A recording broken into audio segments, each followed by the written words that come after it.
खुलुमबाय गिबि गिबियावनो बयनिसिमबो दुलाराय बाथौ गौथुमनि गाहाय नेहाथारि जानानै दिनै ससियेल मिडियानि गेजेरजों बयनिसिमबो मोनसे बाथ्राखौ रोखा खालामनो होननानै सानदों। मानो होनबा बाथौ धोरोम आरो बाथौइज्मखौ लानानै गोबां ससियेल मिडियायाव दान्थे बिदिन्थे खालामलायबाय थानायखौ जों नुनो मोनदों आरो जों दुलाराय बाथौ गौथुम आरो बाथौ धोरोमारि जानानै दुखु मोननायबो फोरमायदों। मानो होनोब्ला बर'नि गुदि बाथौ धोरोमखौ लानानै ससियेल मिडियायाव एसेबां दावराव जानाङामोन। सोर बाथौइज्म लिरगोन सोर लिरा बेनि बाथ्राखौ लानानै गोबां ससियेल मिडियानि गेजेरजों दान्थे बिदिन्थि खालामनांगौनि जेबो गोनांथि गैयामोन। आरो जों दिनै नुबाय जे दुलाराय बाथौ गौथुमा बाथौ धोरोमारि बर'नि गुदि धोरोम बाथौ धोरोमखौ मुलुगाव गेवलांसार खालामनो थाखाय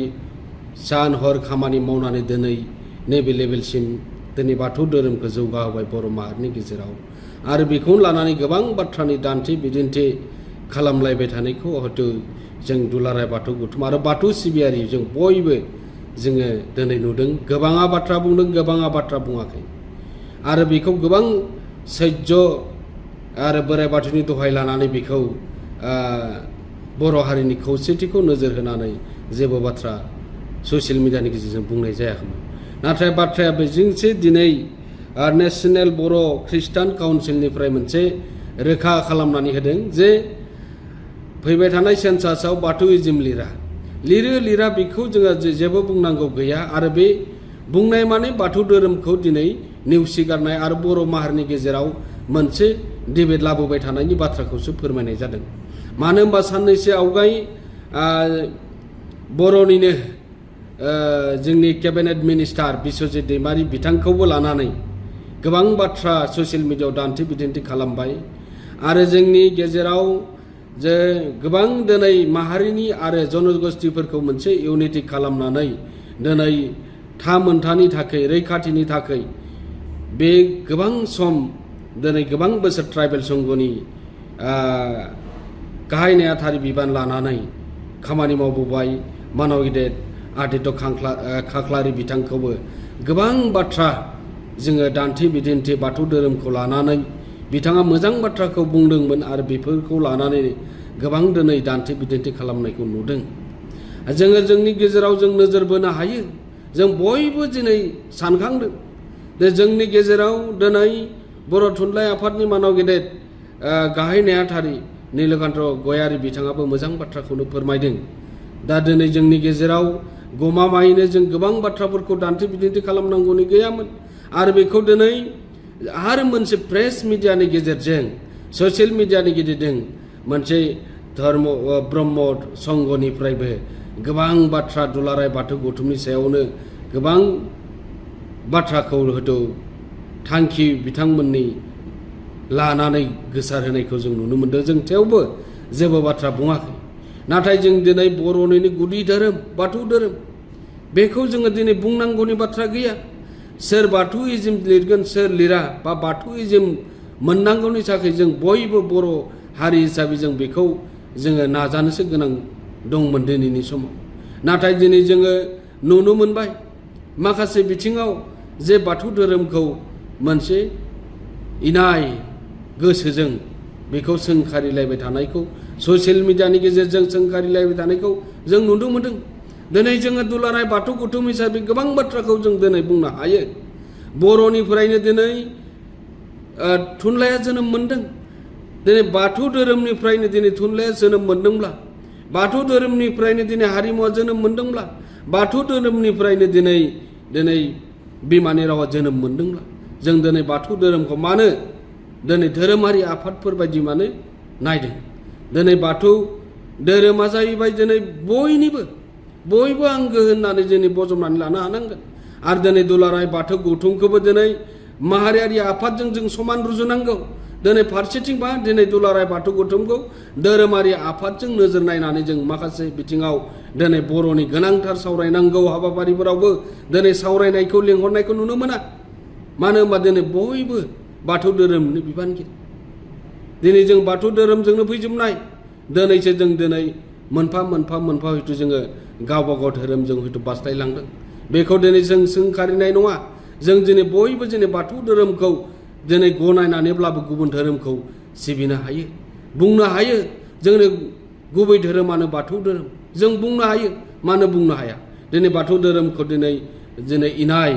बाथ्रा बुंनाय बाथौइज्मखौ जों लिरा जों लिरगोन गोबां सोंखारिलायनायनि बाथ्रानि गेजेरजों ससियेल मिडियायाव होबाय थायोब्ला मा जानो जोंनि गेजेराव जोङो गोबां डिबेट जाबाय थागोन जोङो जोंनि गेदेर गोलावफोरखौ जोंनि गेजेराव बाथ्रा बुंनो मोननायनिफ्राय गोजानाव जानगारावसो दोननानै लागोन दा बेनिखायनो जों बयखौबो खावलायदों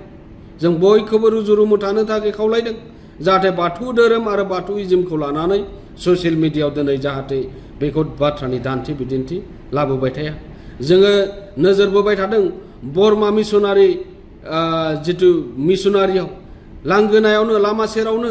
राजा लामानि साखाथियावनो खाम लागायनानै आरो मोसानाय दिन्थिफुंनानै बेहाय मोनसे मोजां सावगारि आखिनानै दोनदों जों जुदि बेखौ दुलाराय बाथौ गौथुमा गाबोननिफ्राय बोख्लायनांगौ होननानै बुंनायमोनब्ला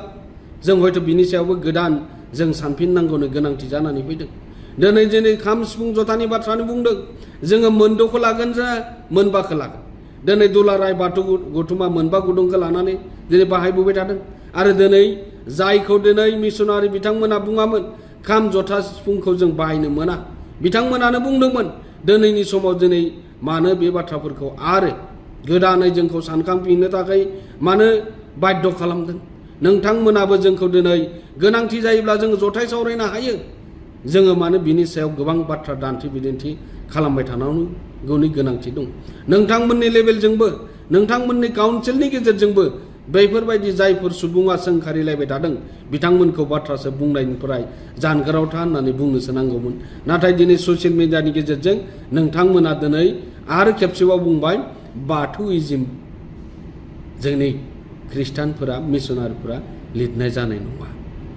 दा मा बुंनाय जादों गमामायैनो जोंखौ जायखिजाया खेंस्लायोब्लाबो मा